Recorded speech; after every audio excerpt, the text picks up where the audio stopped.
What's up, guys? It has been a good while since I recorded any sort of content, which I do apologize. Life has been kind of crazy, and we all know what's going on in the world today. But anyway, I really wanted to make this video, kind of a weird vlog like style, to review My Hero Academia One's Justice 2.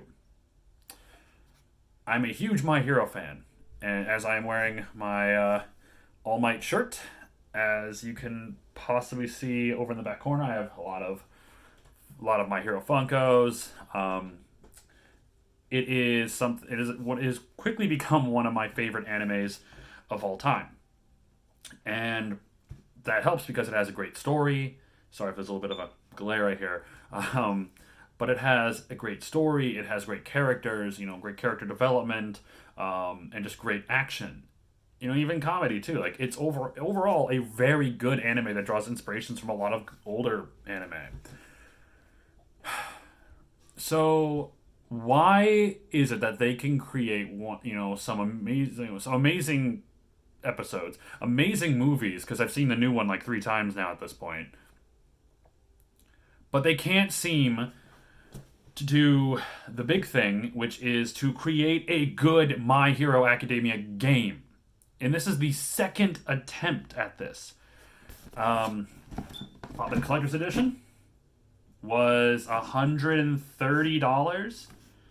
It came with a statue, which I'll show off in a sec. The game, a little bit of a collector art piece, some keychains, and pin, and a steelbook case. I'm not a fan of steelbook cases, but I really just mainly wanted for the statue, which I will show off right here. Look at the little green boy. The Deku statue looks great. It's very detailed. I love like the little like energy going on with his kicks. It's really cool. And the thing I was really excited about this was the fact that this energy part here glowed.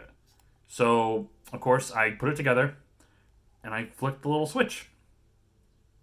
Nothing. Um, it did not turn on. Then I read a little into it and realized it takes lithium batteries that I have to buy because it did not come with any.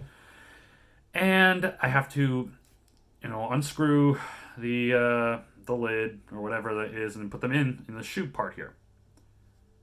So I just spent $130. Let's take out, $60 for the cost of the game. So $70 on a figure, a steelbook, a little art piece and pins, whatever. They're not going to match. This probably is at least like $50, 40 to $50, and it did not come with any batteries. Even though there was like, oh, it lights up, which I get. My friend told me like, they have to pay more for lithium battery shipments, but that's still kind of ridiculous. So I was kind of bummed out by that. So anyway, I'm playing the game, and I don't know if you ever saw my first review for this, but the first game I thought was incredibly lazy. It was only subbed voice acting, no option for dubbed, no options for like subtitles besides like um, during the story part, and and the character roster was like okay, but like it really should not have been a $60 game, especially since the main story, like one of my biggest complaints with the main story was that it was told in the form of like comic book strips, like little pictures pop up, and then you go into a fight.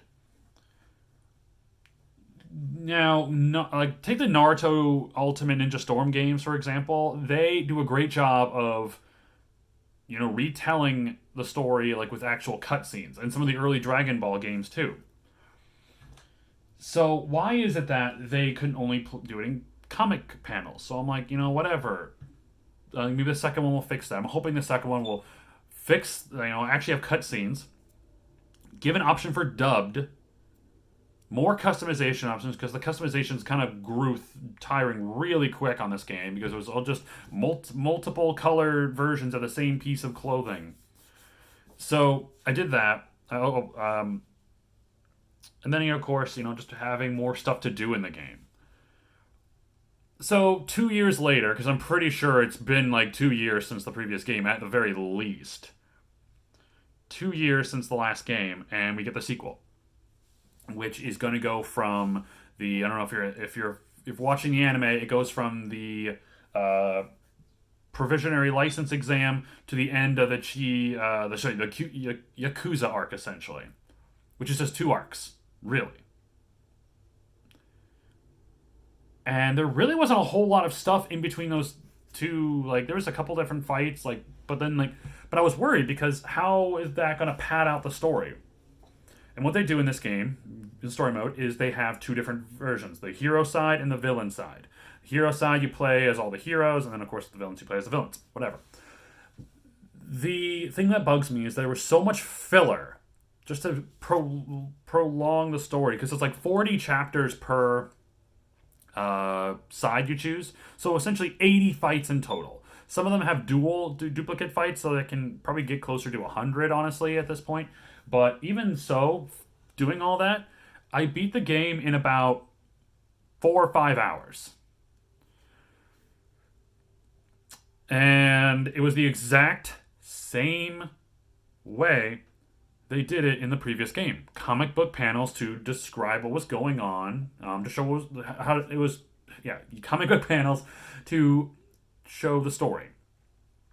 When they had cutscenes at the beginning of each, like hero part, like before the first episode, there was a cutscene, and then there was a cutscene at the end. Same thing with the villains. The cutscenes were actually done fairly well, but why couldn't they have done that for the entire freaking series? Like, the entire story. Like, actually have cutscenes. Because comic book story paneling is lazy, in my opinion. Especially when you had 2 years to work on this, and there really wasn't that much that was being added on. You do have more characters in this game, go up to about 40 characters, some of them being duplicates of another. Like, Overhaul has 2 forms, Deku has 3 forms. The roster isn't horrible, but it's also some characters that I'm like, you were literally in one fight. Why are you in this? Like, Overhaul, he's the main villain of the Yakuza arc. That makes sense. What doesn't make sense is having like really big punchy dude in there for in the game. Like, Fat Gum is a decent hero, like, sure, but he was really only heavily featured in that one arc. We don't have the entire Class 1A roster on there. They added in some more characters. Mineta, I know he's a joke character, but, like, I was honestly kind of open for other characters in this one. The roster was okay, but the story, once again, just felt lazy, felt incredibly, like, just filler to prolong it, because they only had 2 arcs to go with, compared to the previous game, which had, I think, at least like 4 or 5. Then, once again, there's no option for dub. And I am somebody, I know you're going to hate this, but I like dubs. I like hearing them and watching the anime instead of reading it. Like, sometimes if the anime is really good still, I'll do subbed, or if there's not an option for dubbed. But that's just how I prefer it, because I also like to multitask too. I'll be playing my Switch or DS or something. And so the fact that they don't offer that also sucks, because a lot of options, like the characters will talk while you're in the menu, but you can't understand what they're saying. They'll also say stuff during, like, multiplayer fights, and you can't understand what they're saying unless you know Japanese.